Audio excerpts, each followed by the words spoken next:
दोस्तों, हर प्रधानमंत्री चाहता है कि वो जब कुर्सी छोड़े तो उसका नाम इतिहास में दर्ज हो जाए।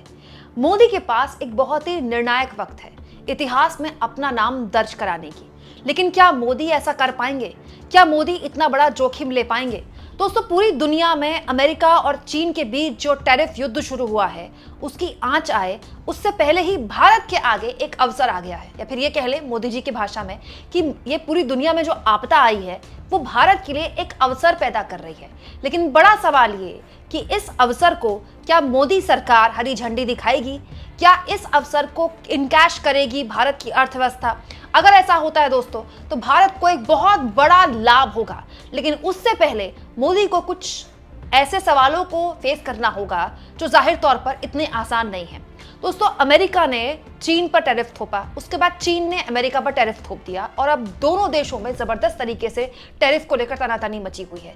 इस बीच चीन समझ रहा है कि उसको अमेरिका के अलावा भी अपने रास्ते, अपने विकल्प दूसरे देशों में या दूसरे मुल्कों में खोलने होंगे और उसने भारत को एक तरह से एक प्रस्ताव दिया है। आधिकारिक तौर पर तो ये प्रस्ताव नहीं है, लेकिन तमाम पिंक पेपर्स इसी खबर से भरे हुए हैं। दोस्तों, इकोनॉमिक टाइम की ये खबर बताती है कि चाइनीज इलेक्ट्रॉनिक्स कंपनियां हैं जो उन्होंने भारत की कंपनियों को 5% का एक तरह से छूट दी है। मतलब आप और आसान भाषा में कहें तो चाइना की कंपनियां भारत की कंपनियों को जो एक दूसरे से जो इलेक्ट्रॉनिक्स माल है वो खरीदती हैं, उनको एक तरह से छूट दी है 5% की प्राइस में। मतलब 5% की छूट बहुत बड़ी छूट है दोस्तों, क्योंकि ये जो कंपनियां हैं ये काम ही बहुत लो मार्जिन में करती हैं, 4 से 7% के लो मार्जिन में। तो 5% की छूट तो मतलब बहुत बड़ी छूट है। भारत की कंपनियों के लिए ये बहुत ही बड़ी राहत है, और भारत की कंपनियों के लिए मतलब भारत की अर्थव्यवस्था के लिए। और दोस्तों, ये केवल इकोनॉमिक टाइम्स की खबर नहीं है, पिंक पेपर्स इस वक्त भरे पड़े हैं। ये देखिए, हिंदुस्तान टाइम्स की खबर बताती है, Beijing moves to sue India over $100 billion trade deficit. मतलब चाइना चाहता है कि भारत के साथ उसका जो ट्रेड डेफिसिट है वो करीब $100 बिलियन तक उसको स्मूथ करने की कोशिश करने की चाहता है चाइना। दोस्तों, जैसे हम अमेरिका के साथ ट्रेड सरप्लस में हैं, मतलब हम अमेरिका को भेजते ज्यादा हैं, मंगाते कम हैं। लेकिन चाइना के साथ हमारा उल्टा है, हमारा भयानक ट्रेड डेफिसिट है चाइना के साथ। हम चाइना से मंगाते बहुत ज्यादा हैं, भेजते बहुत ही कम हैं। और ये शिकायत चाइना से भारत की बहुत लंबे वक्त से रही है कि हमारा जो इंपोर्ट है वो बहुत ज्यादा है, एक्सपोर्ट बहुत कम है।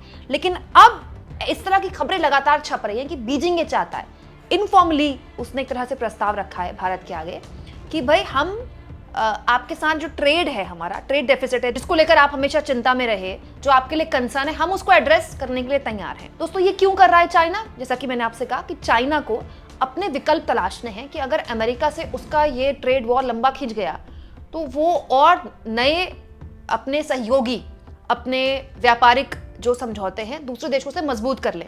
और ये केवल भारत के साथ नहीं कर रहा है बीजिंग। दोस्तों, बीजिंग ये यूरोपियन यूनियन के साथ भी कर रहा है, दूसरे मुल्कों के साथ भी कर रहा है, क्योंकि उसको अपने विकल्प तलाशने हैं ना, जैसे हम कर रहे हैं। और ये दोस्तों पिछले काफी दिनों से हो रहा है। अब देखिए, 2 अप्रैल की खबर रॉयटर्स की एग्जैक्टली यही बात बताती है, China willing to import more Indian products.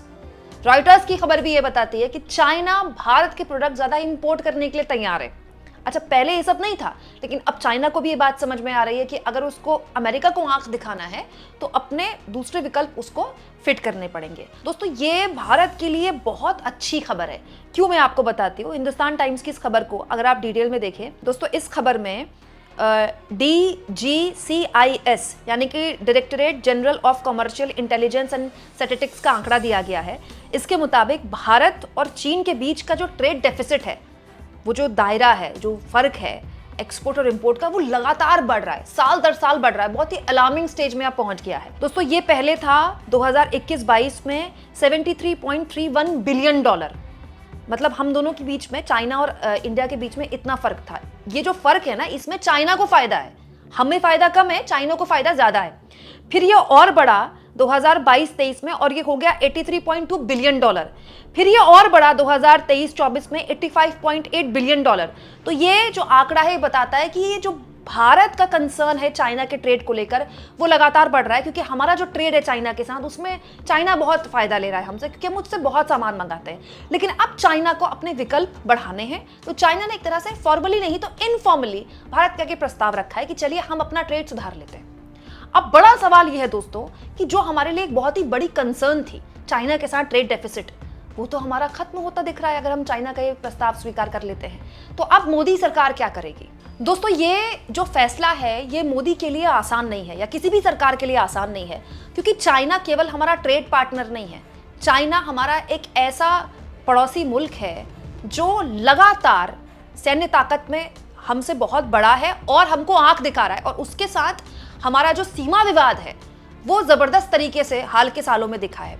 दोस्तों, चाइना से हमें बहुत जख्म मिले हैं, चीन ने हमें बहुत जख्म दिए हैं। और दोस्तों, ये नेहरू के ज़माने से चला आ रहा है। नेहरू के ज़माने में नारा दिया गया हिंदी चीनी भाई भाई, लेकिन उसका हमें क्या नतीजा मिला? सब इतिहास के गर्व में है। दोस्तों, मनमोहन सिंह सरकार के दौरान भी तो चीन और इंडिया के बीच जो विश्वास था, उस विश्वास में पूरी तरह से मतलब हरियाली नहीं आई। इतना भरोसा हम उस पर कर नहीं पाए, क्योंकि दुनिया देख रही थी कि चाइना का न केवल फाइनेंशियल पावर बढ़ रही है, बल्कि वो अपने सैन्य पावर भी बढ़ा रहा है। और जाहिर तौर पर दोस्तों, चीन का पूरा इतिहास है, जैसा कि मैंने आपको बताया। लेकिन मोदी ने अपने कार्यकाल शुरू करने के बाद एक पहल करने की कोशिश की थी। शी जिनपिंग को भारत बुलाया गया, उनको झूला वगैरह झुलाया मोदी जी ने, सबको पता है ना, गुजरात में। लेकिन उसके बाद भारत को क्या मिला? भारत को डोकलाम मिला। और डोकलाम के बाद आपने देखा होगा एक अंधभक्तों की फौज खड़ी हुई, जिन्होंने कह दिया कि चीन के सामानों का बॉयकॉट करें।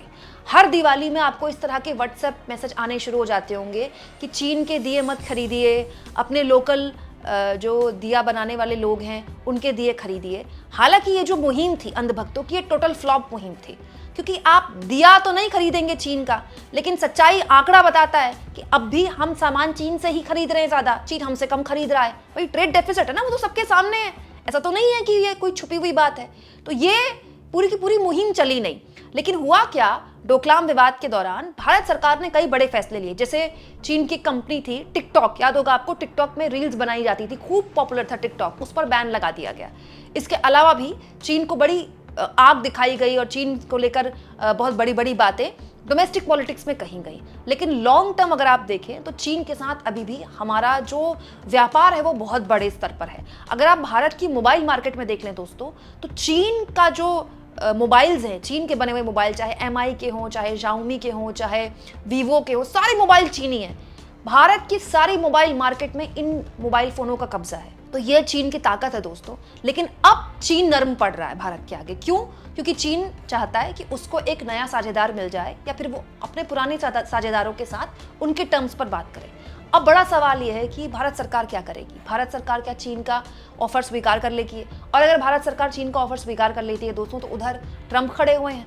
अभी तो ट्रंप भारत को सुना रहे हैं, भारत को एक्सपोज करने की बात कर रहे हैं। भारत पर उन्होंने 26% टैरिफ भी लगाया था, हालांकि 90 दिनों का पॉज दे दिया है। अभी तक मोदी जी को तो माय डियर फ्रेंड ही बोल रहे हैं। कहीं ऐसा ना हो कि इधर सरकार चीन के साथ बातचीत कर ले और उधर ट्रंप उसके बाद मोदी जी के बारे में भी कुछ कुछ बोलने लगे, क्योंकि ट्रंप तो कुछ भी बोल सकते हैं। ट्रंप कुछ भी बोल सकते हैं और ट्रंप कुछ भी कर सकते हैं। He is an most unpredictable person. तो सवाल ये कि अब भारत के आगे क्या विकल्प है? अब उसको दो में से एक चुनना है, या तो अमेरिका या तो चीन। आज से 6 महीने पुराने रिश्ते होते तो दोनों को चुना जा सकता था, क्योंकि दोनों के रिश्ते अच्छे थे अमेरिका और चीन के बीच। किसने सोचा था कि ट्रंप के आने के बाद कुछ इस तरह का ट्रेड वॉर शुरू हो जाएगा? और ये भी एक चीज़ है दोस्तों कि अभी हालात ऐसे हैं पूरी दुनिया में कि चीन हमको ये ऑफर दे रहा है, हो सकता है कि 6-8 महीने में, साल 1.5 साल में हालात ठीक हो जाए, फिर चीन ऑफर भी नहीं देगा। तभी मैंने कहा ना आपसे दोस्तों कि ये आपदा है, इसीलिए हमारे लिए अवसर है। तो ये जो फैसला है किसी भी सरकार के लिए आसान नहीं होगा। लेकिन हमारे मोदी जी तो दोस्तों विश्वगुरु लेवल के नेता हैं। हमारे मोदी जी तो बहुत इतने ताकतवर नेता हैं कि उनसे पूछे बिना दुनिया का कोई भी मुल्क बड़े फैसले नहीं लेता। वो तो एक फ़ोन से वॉर वगैरह रुकवा देते हैं। तो उनके लिए तो ये फैसला लेना ऐसे छुट्टियों का काम होगा। तो हम पूरी उम्मीद करते हैं कि इस आपदा में जो अवसर भारत को मिला है, भारत उस अवसर पर विचार करे। क्योंकि भारत अगर चीन का ऑफर स्वीकार करता है तो ट्रंप को नाराज करता है, और ट्रंप को नाराज अगर हम नहीं करते हैं और पूरी तरह से ट्रंप की बात मान लेते हैं, तो हम चीन को भी इग्नोर नहीं कर सकते। क्यों? क्योंकि चीन हमें ऑफर बहुत अच्छा दे रहा है, हमारे हित में है वो। और दूसरा, चीन हमारा पड़ोसी है, चीन के साथ हमको रोज डील करना है। अमेरिका तो हमसे बहुत दूर खड़ा है, चीन हमको बात बात पर आंख दिखाता है, हमारी जमीन हड़प के बैठा हुआ है। तो बड़ा सवाल यह है दोस्तों कि चीन को लेकर अब सरकार का क्या रुख होगा, सरकार कौन सा रास्ता अख्तियार करेगी। ये एक तलवार की धार पर चलने वाला फैसला है जो लेना किसी भी सरकार के लिए आसान नहीं होगा। आपके हिसाब से भारत सरकार क्या फैसला लेगी दोस्तों, कमेंट बॉक्स में जरूर लिखें। और जितना हो सके चैनल को शेयर करें, सब्सक्राइब करें और थैंक्स और ज्वाइन के ऑप्शन से दोस्तों अगर आप चाहें तो कुछ आर्थिक मदद भी चैनल की जरूर करें।